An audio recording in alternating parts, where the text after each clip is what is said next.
I like networking. I've been doing it for the last 10, 12, 13 years now. I can't remember now.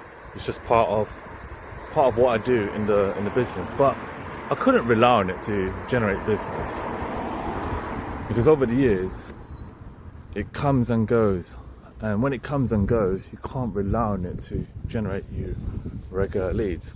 I'm not saying stop, continue to do it, but you got to rely on other forms of marketing which generates you leads. And that's what I'm talking about when we are discussing about Google advertising or meta ads.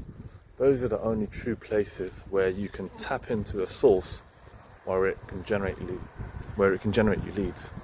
So today, there are people right now opening up Google ads or on meta ads that if you put an offer in front of them, they would submit details so that you can solve the problem.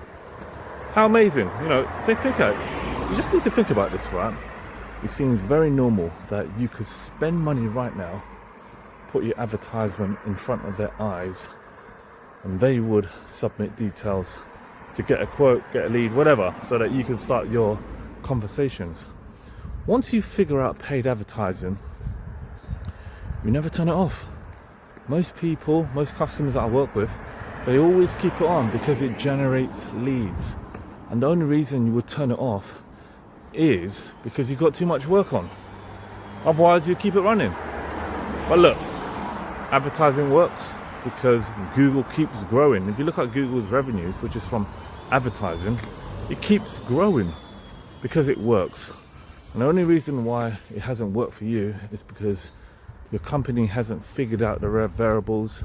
You're working with a bad Google Ads practitioner who doesn't understand the system. And that's the only reason why it doesn't work for you. It does work. If you Google and you can see people advertising, it means it works. So I know you need help. So if you need help, type paid ads in the comments. I'll send you a breakdown of how things work in the Google Ads world. Bye for now.